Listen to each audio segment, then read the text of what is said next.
दसी। जी रोहन। जी सर, क्या नाम है और कहाँ से सर आप? मैं नीरज डांगी हूँ। मैं राजस्थान से राज्यसभा सांसद हूँ और आज हम लोग parliamentary standing committee on industry की तरफ से यहाँ पर अमृतसर आए हैं दौरे पे। हमारा मकसद इंडस्ट्रीज़ जो डिपार्टमेंट है उसके तहत आम जो लोग हैं उनको हमारे इंडस्ट्रीज़ कमेटी की तरफ से क्या लाभ मिल सकता है, पंजाब के उन तमाम गरीब लोगों को जो एंटरप्रेन्योर्स हैं उनको लाभ पहुंचाने के लिए इस कमेटी का ये दौरा रहा। लेकिन सबसे महत्वपूर्ण इस दौरे में जो रहा है ये आज का गोल्डन टेम्पल दर्शन है। इससे बेहतर कुछ हो नहीं सकता है ज़िंदगी में।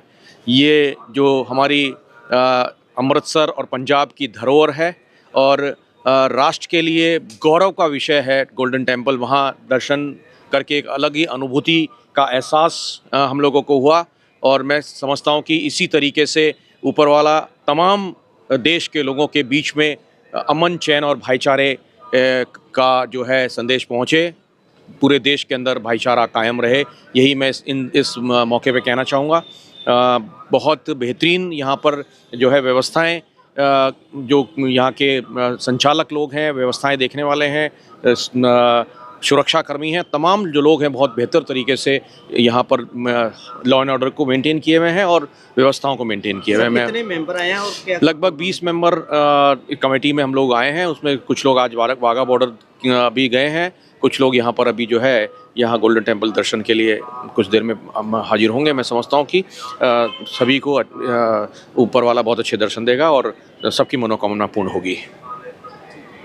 फ्रॉम राजस्थान, रीजनल पार्टी मेरी राष्ट्रीय लोकतांत्रिक पार्टी। अफजल साहब आइए, बताएं आप, सवाल पूछो आप। आज गोल्डन टेम्पल पहुंचे माथा टेकने और अमृतसर में आप काफ़ी जगह पर घूम कर आए हो। देखिए, हमारी इंडस्ट्री कमेटी का टूर है और पंजाब के अंदर लघु उद्योग की क्या स्थिति है, केंद्र सरकार जो योजनाएं चल रही है उसका परीक्षण करना है, उद्योगों का परीक्षण करना है। इंडस्ट्री कमेटी पंजाब के अंदर आई है और अमृतसर के अंदर आज हमने तमाम विभागों की बैठकें ली और उसके बाद जलियांवाला बाग, जहाँ बहुत बड़ी शहादत 1919 के अंदर दी थी, जलियांवाला बाग के वहाँ पे शहीदों को नमन किया।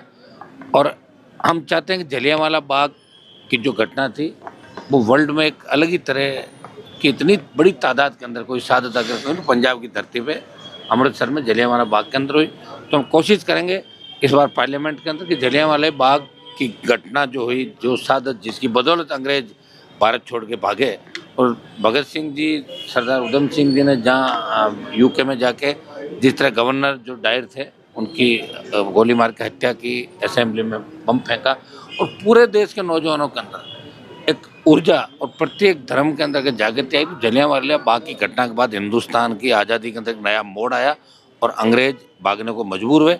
उस मिट्टी को हम नमन करने के लिए हम सब, हमारी कमेटी के लोग परिवारजनों के साथ आए और हम कोशिश करेंगे कि और सम्मान कैसे मिले, कितने लोग शहीद हुए थे, कितने लोग थे, उनकी पूरी पाठ्यक्रमों में सम्मिलित करते हुए पढ़ाई, प्रत्येक हिंदुस्तान के बच्चों को इस मामले के अंदर ये सारी चीज़ें पढ़ाई जाए। और दूसरा, यहाँ मत्था टेकने के अंदर गोल्डन टेम्पल के अंदर हम आए, हम देश के अंदर खुशहाली की कामना करते हैं, पंजाब हमारा आगे बढ़े।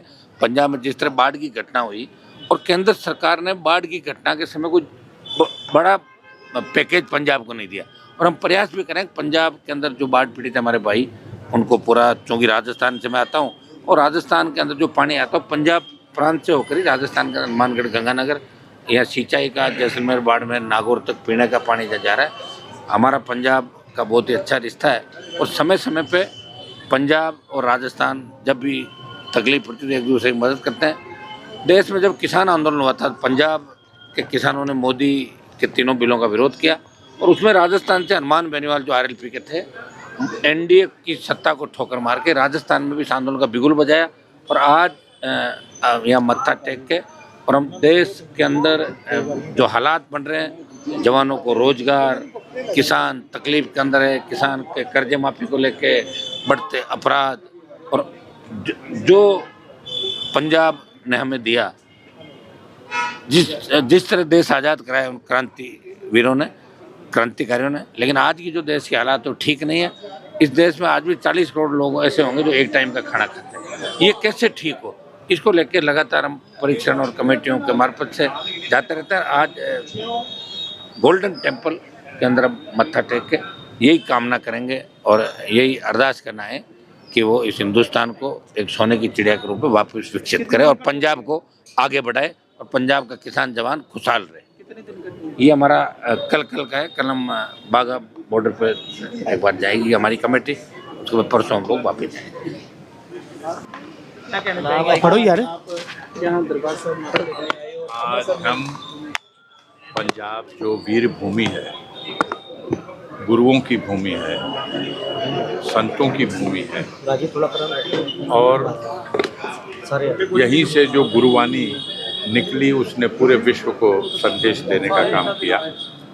हम लोग आए हैं पार्लियामेंट्री कमेटी इंडस्ट्री की, उसमें एक टूर आया है अध्ययन करने के लिए पंजाब में उद्योग की क्या स्थिति है। लेकिन मीटिंग के बाद ये निष्कर्ष निकला हमारे चेयरमैन साहब ने और सभी सदस्यों ने कि हम लोग इस पवित्र भूमि पर जब आए, वीरों की भूमि पे आए, तो हम गोल्डन टेम्पल भी दर्शन करने चलेंगे, यहाँ गुरुवाणी भी सुनेंगे, गुरु ग्रंथ साहब का भी नमन करेंगे और उन कुर्बानियों को भी याद करेंगे।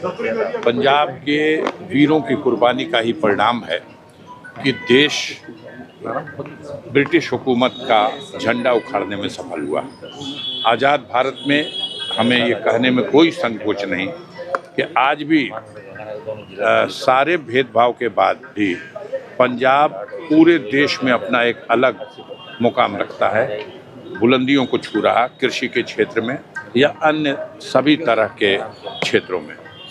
अब यहाँ हम लोग आए हैं, अभी हम लोग जलियांवाला बाग में गए थे, उस वीर भूमि पर जहाँ 1000 लोगों से भी ज़्यादा, 1200 लोगों से भी ज़्यादा लोगों ने ब्रिटिश हुकूमत के ख़िलाफ़ वहाँ अपनी शहादत देने का काम किया। जनरल डायर के तानाशाही के ख़िलाफ़ डटे रहे और उस कुर्बानी ने पूरे देश में जनता को जागरूक कर दिया और देश की जनता जागरूक होकर के एकजुट होकर के खड़ी हुई, ब्रिटिश हुकूमत का पतन हुआ।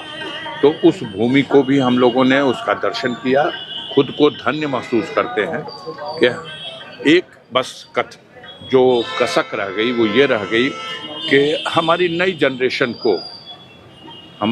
जनरेशन को हमारे पुरखों की उस कुर्बानियों के बारे में जितना सही गंभीरतापूर्वक अपने पाठ्यक्रमों के माध्यम से या विभिन्न और तरीकों से उसको उजागर करना चाहिए, ताकि हमारी जनरेशन, हमारे बाद की जनरेशन समझ सके अपने पुरखों की उस कुर्बानियों को, जिनके बदौलत आज हम आज़ाद भारत में आज़ादी की सांस ले रहे हैं। उनमें कौन वो वीर थे? बगावत हुई है, आंदोलन हुए हैं, शहादत हुई है, लेकिन इतनी बड़ी संख्या में एक साथ एक दिन एक जगह पर ऐसा तो हमें कहीं नहीं देखने को मिला। इसलिए उन सारे वीरों का नाम जिस तरह से इंडिया गेट के ऊपर वो तमाम वीरों के नाम, शहीदों के नाम लिखे गए हैं, हमारी नई जनरेशन को पाठ्यक्रम में शामिल करके कौन थे वो वीर जिन्होंने हंसते हंसते सीने पे गोली खाना मंजूर कर लिया, लेकिन जनरल डायर और ब्रिटिश सत्ता को उखाड़ करके फेंकने का संकल्प लिया। हम लोग उस भूमि पे जाके धन्य हुए और इस गुरुओं की धरती पर आज गुरु ग्रंथ साहब का जो पाठ चल रहा है, इस गुरुवाणी को भी सुनेंगे और गुरुओं की इस भूमि को श्रद्धापूर्वक अपनी यहाँ उपस्थिति दर्ज कराएंगे, नमन करेंगे और अपने को धन्य करेंगे। ठीक, बहुत बहुत सर धन्यवाद। एक मिनट एजेंसी की गाड़ी।